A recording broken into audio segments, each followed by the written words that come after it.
Hello student, आप सभी का स्वागत है मानव भूगोल की इस कक्षा में। इस कक्षा में हम पिछले लास्ट वीडियो में विश्व की प्रमुख जनजातियां पढ़ रहे थे, जिसमें हमने एस्किमो, बुशमैन और पिग्मी के बारे में पढ़ा था। आज हम उसी क्रम में भारत की जनजातियों का अध्ययन यहाँ पे करेंगे। भारत में जब ट्राइब्स की चर्चा होती है तो भारत के अंदर लगभग 700 से अधिक जनजाति समूह पाए जाते हैं।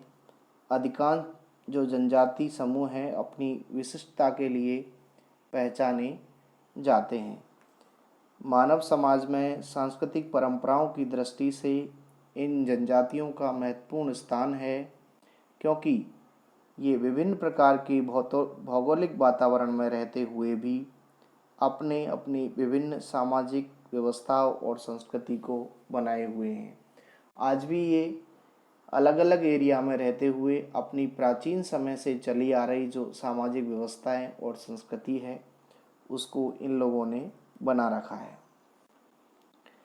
यहाँ पे हम देखें अगर भारत के बारे में, तो इन जनजातियों के जो निवास स्थान हैं वो अधिकतर पर्वतीय, पहाड़ी, पठारी भाग और वनों में हैं।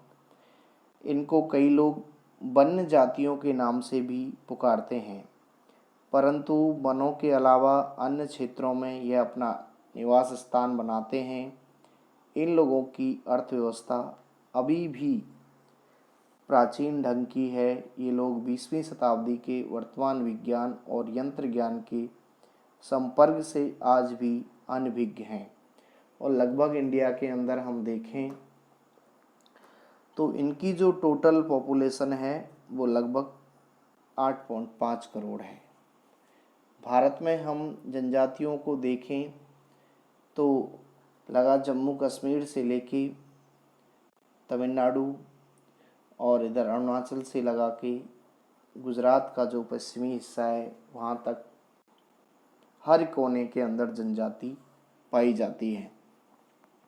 हम देखें जम्मू कश्मीर में गुज्जर, इसके बाद उत्तराखंड के अंदर गद्दी, भोटिया, राजस्थान के अंदर भील, गुजरात में तुरी, मियाना, यहाँ पे महाराष्ट्र में टोडिया भील, कर्नाटक में इरुला, टोडा, चेचू, गोंड, एमपी के अंदर ये मुंड, उराव, खरिया, लेप्चा, संथाल, गारो, खासी, मिसमी, मिकिर, नागा, कुकी, चकमा।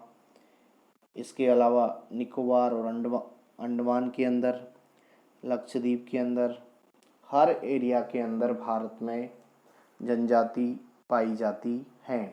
आपके सिलेबस के अंदर भारत की जो ट्राइब्स हैं उसमें से 2 हैं, नागा और गोंड।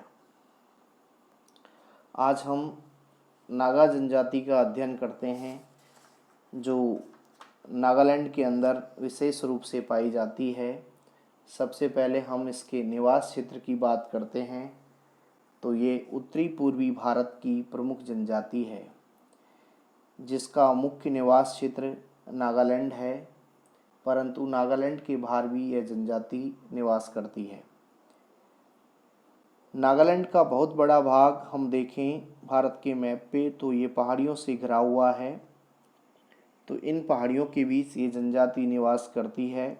इसके अतिरिक्त पटकोई की पहाड़ियों में, मणिपुर, मिजोरम के पठारी भागों में, आसाम और अरुणाचल के अंदर भी नागा जनजाति के लोग हैं जो निवास करते हैं।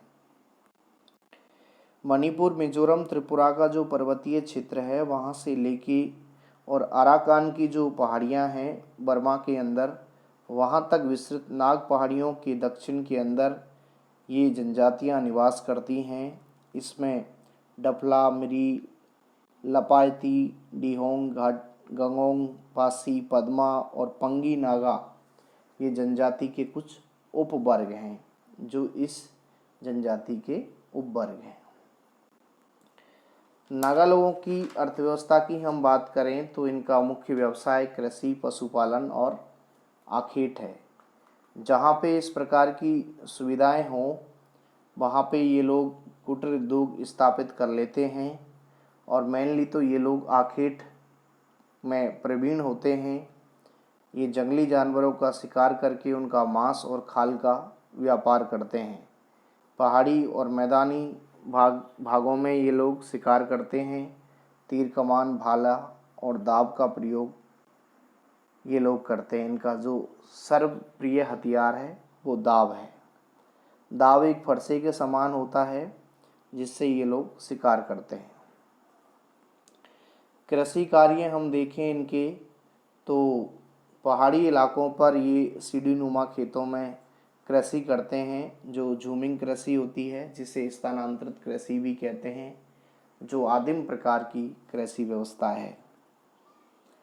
इनके कुटीर उद्योग देखें हम तो ये कुटीर उद्योग में ये धागों से कपड़े बुनते हैं।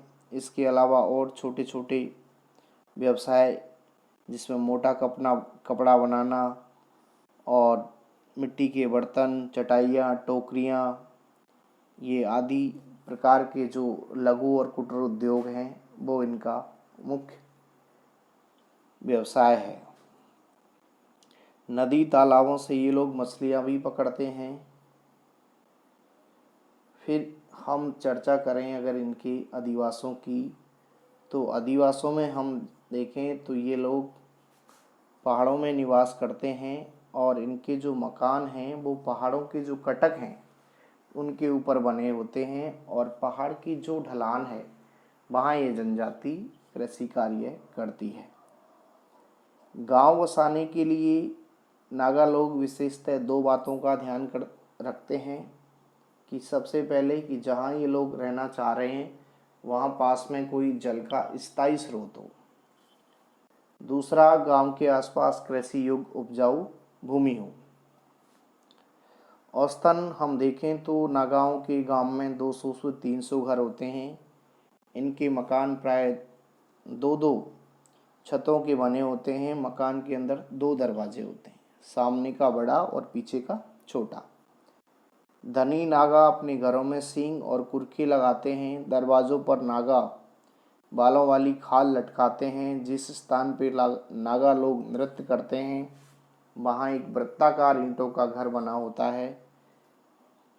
मारम नागा अपने घर का दरवाज़ा पश्चिम की ओर नहीं करते क्योंकि पश्चिम से शीतल वायु आती है। ये इनकी अधिवास की विशेषता है। इसके बाद हम देखें इनकी वेशभूषा, तो भिन्न भिन्न जो नागा हैं वो विभिन्न प्रकार के कपड़े पहनते हैं और जो इनके कपड़े हैं उनका चयन इनकी उपलब्धि के अनुसार इनकी मुखिया के आदेश से होता है। शरीर पर ये शेर, चीते आदि के चित्र गुदवाने का रिवाज है। मेले और त्यौहार के समय सभी अच्छे कपड़े पहनते हैं। कुछ नागा लोग सिर पर सींग और पक्षियों के पंख भी बांधते हैं। इसके अलावा कुछ लोग टोपी पहनते हैं। कुछ लोग पशुओं की बालों की तरह वेल पत्तों की बनाई हुई मालाएं पहनते हैं और स्त्रियां जो हैं वो कौड़ी और मूंगे मोतियों की माला हैं जो गले के अंदर पहनती हैं। भोजन की बात करें नागा लोगों की तो शाकाहारी मांसाहारी दोनों प्रकार के हैं। नागाओं का जो मुख्य भोजन है चावल है, परंतु यहाँ पे चावल का इतना प्रोडक्शन नहीं हो पाता जितने लोगों इनकी खाद्यान्न की पूर्ति की जा सके। इसलिए ये अपने भरण पोषण के लिए शिकार और जंगल से प्राप्त कंद मूल फल से अपना भोजन प्राप्त करते हैं। ये इनकी भोजन संबंधी विशेषताएं। महत्वपूर्ण सामाजिक व्यवस्था, तो नागा जनजाति में सम्मिलित परिवार प्रथा प्रचलित है और ये लोग कृषि कार्यों में स्त्री पुरुषों के साथ ही कार्य करती हैं, मिलजुल के काम करते हैं।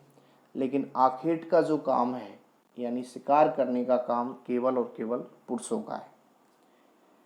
प्रत्येक गांव में गांव का एक मुखिया होता है और गांव का मुखिया महत्वपूर्ण व्यक्ति होता है। परिवार और सामाजिक झगड़ों का ये निपटारा गांव का मुखिया ही करता है। प्रत्येक नागा जो जनजाति है उसकी समूह की अपनी बोली और अपनी पोशाक है। जिससे होता क्या है कि ये बाकी के जो और नागा समूह हैं उनसे भिन्न दिखाई देते हैं। नागा समूह के जो पारस्परिक झगड़े हैं उनका हम इतिहास देखें तो बहुत पुराना है। ये लोग सदैव समूह में एक स्थान से दूसरे स्थान को जाते हैं और सभी अन्य जातियों की तरह नागा लोग भी उपगोत्र में डिवाइडेड हैं। नागा लोग समूह में एक गांव से दूसरे गांव जाते हैं और एक दूसरे को उपहार की प्रथा और सामुदायिक जो सौहार्द का परिचायक है।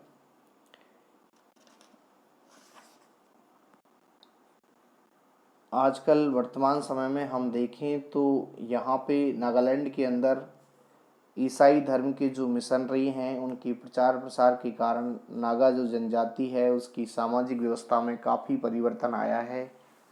ये जो ईसाई धर्म की मिशनरी हैं इनके परिणाम स्वरूप नागाओं में कुछ लोगों ने वर्तमान समय में ईसाई धर्म को अपना लिया है। यद्यपि ये लोग अभी भी परंपरागत अवस्थाओं से जुड़े हुए हैं और इनकी बांस और लकड़ी की वस्तुएं भी प्रसिद्ध हैं। इसके अलावा इनका जो मुठ नृत्य है वो वर्तमान में काफ़ी लोकप्रिय है। तो ये भारत की आदिम जनजाति जो नागालैंड के अंदर निवास करती है और इन्हें हम नागा के नाम से जाने जाते हैं। नेक्स्ट वीडियो के अंतर्गत हम भारत की गोंड जनजाति के बारे में पढ़ेंगे। Thank you.